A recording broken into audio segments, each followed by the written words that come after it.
어떤 사람은 조금이라도 자기 성에 차지 않으면 쉽게 화를 낸다. 마치 언제 터질지 모르는 화약고 같다. 어떤 사람은 아무런 표시도 내지 않고 반항을 한다. 이런 사람들은 분노를 마음속에 꾹꾹 눌러 담고 있다. 또 어떤 사람은 종로에서 뺨 맞고 한강에서 화풀이 한다. 이처럼 분노는 다양한 방식으로 표출되며 사람에 따라 제각기 표현하는 방법이 다르다. 분노는 일상적인 감정이기는 해도 사실 이는 심리적인 독소에 속한다. 그러므로 분노를 잘 해소하지 않으면 마음뿐만 아니라 신체적으로도 많은 해를 입는다. 의학적으로 보면 인간은 화를 낼 때 생리적으로 이런저런 변화가 일어난다. 예를 들어 심장 박동수가 증가하고 호흡이 가빠지고 혈압이 상승하며 많은 양의 뇌세포가 손상된다. 화가 난 사람들은 마치 미쳐 날뛰는 사자처럼 주변에 있는 가족과 친구들에게 해를 입힌다. 그 중에서도 자녀의 성장에 악영향을 미친다. 화를 잘 내는 부모 밑에서 자란 아이들은 부모에 대한 공포감과 원망 같은 것을 품게 된다. 이와 같은 감정이 심해지면 아이도 커가면서 부모의 성격을 담는 악순환이 일어난다. 이유 없이 참지 못하고 항상 성질을 부리는 아이가 있었다. 아이의 아버지는 아들에게 못을 잔뜩 주면서 화가 날 때마다 그것을 벽에 박으라고 했다. 첫째 날 아이는 벽에 총 12개의 못을 박았다. 이렇게 며칠이 지나자 그는 조금씩 분노를 조절하는 방법을 배워나갔고 벽에 박는 못의 숫자도 그만큼 줄어들었다. 아이는 벽에 못을 박는 일보다 분노를 조절하는 것이 더 쉬운 일이라는 걸 알게 되었다. 그리고 어느 날 더 이상 벽에 못을 박지 않게 되었다. 아이의 아버지는 또 이렇게 말했다. 아들, 만약에 말이야, 하루 종일 한 번도 화를 내지 않았다면 그날에는 벽에 박았던 못을 하나 빼거라. 며칠 지나자 벽에 있던 못이 하나도 남김없이 다 뽑혔다.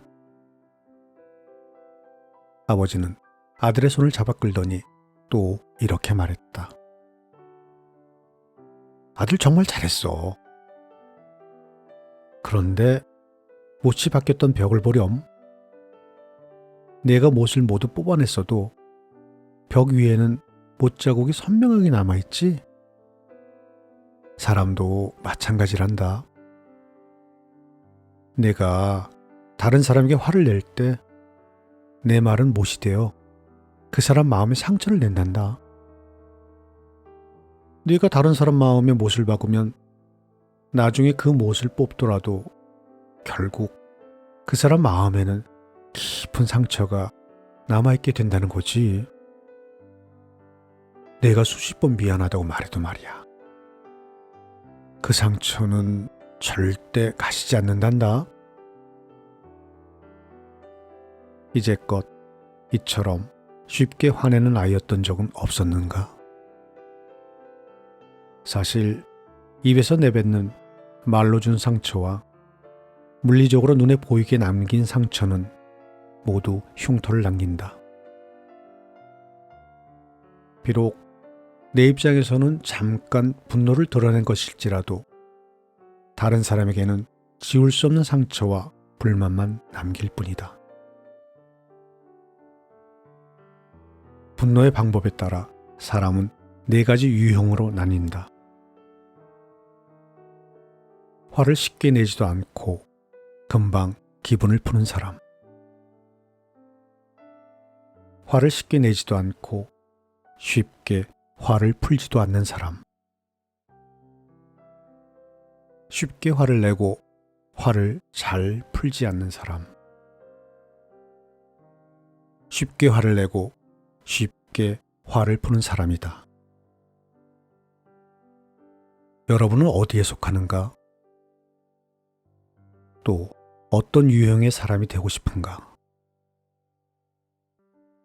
아마 이렇게 말할지도 모른다. 나는 항상 화만 내는 사람은 아니야. 하지만 내 자신이 통제가 안 되는 걸 어떻게 해? 사실 화내고 싶지 않다고 생각한 경우가 많았을 것이다. 그러나 어떤 특정 상황과 맞닥뜨리면 마음속에 숨어있던 분노가 통제되지 않고 본물 터지듯이 폭발해버린다. 그렇다면 분노는 어떻게 다스려야 할까? 이제 그 방법을 소개하겠다. 첫째, 사람이라면 화를 낼 권리가 있다. 분노 자체는 그다지 이상한 것이 아니다. 하지만 분노란 부정적인 상황에서 만들어진 것이므로 분노를 표출한다는 것은 곧 부정적인 상황이 연장되고 있다는 의미이다. 그렇기 때문에 분노를 긍정적인 방향으로 이끌고 가야 하며 이성으로 감정을 조절해야 한다. 즉, 분노가 자기 발전의 원동력이 되도록 하는 것이다. 이와 같은 원리로 아일랜드의 정치인이자 독립운동가인 파넬이 선거에서 승리를 거머쥔 것은 그에 맞서였던 글렌스톤이 그를 언급하며 이렇게 말한 덕분이었다. 파넬은 이제껏 내가 본 사람 중에 가장 걸출한 인물이라고 할 수 있습니다. 한 번은 논쟁을 하다가 강한 비난과 가혹한 질책을 그에게 쏟아부었지요. 하지만 파넬은 전혀 동요하지 않고 자기 자리에 가만히 있었습니다. 무표정했지만 제 말을 경청하고 있었지요. 그는 무척이나 차분한 모습을 보여주었습니다. 파넬의 이와 같은 변화는 모두 정신수련 덕분이었다. 다른 사람이 가혹하게 욕을 하고 비난할 때 마음을 잔잔한 물과 같은 상태로 유지하고 화를 내지 말라. 평소 남 때문에 화가 난 이유는 바로 날 화나게 할 행동을 상대방이 했기 때문이다. 예를 들어 나란 존재를 무시하는 일, 예의 없는 행동, 위협, 모욕, 앞길을 가로막거나 행동에 제약을 가하는 것, 자존심을 뭉개는 태도 등등 많은 것이 있다. 사실 분노는 자기 감정을 보호하기 위해 나타나는 행동이다. 자기 보호 행동은 분노에 휩싸이면 더욱 강하고 야만적으로 드러나며 상당히 파괴력을 지닌다. 화로서 분노를 표출하는 행동은 원하던 바를 잠시 이루게 해줄 수는 있다. 하지만 실제로 이와 같은 행동은 전혀 좋지 않은 결과만 낳을 뿐이다. 둘째, 화가 났을 때 테니스나 산책 또는 커피숍에 가서 우아하게 음악 듣기 등 평소 흥미를 갖고 있었던 일을 해보는 것이다. 이렇게 마음을 풀어주는 쪽으로 주의력을 돌리면 유쾌하지 않았던 일들을 비교적 빨리 잊게 되고 분노도 사그라진다. 다른 사람에게 물질적인 손해를 입으면 만회할 수 있다. 하지만 감정을 상하게 한다거나 자존감을 건드리면 많은 사람을 적으로 돌려 외톨이가 되고 만다. 그러므로 감정을 잘 조절하기 위해서는 분노라는 정서 독소를 반드시 몸 밖으로 배출시켜야 한다.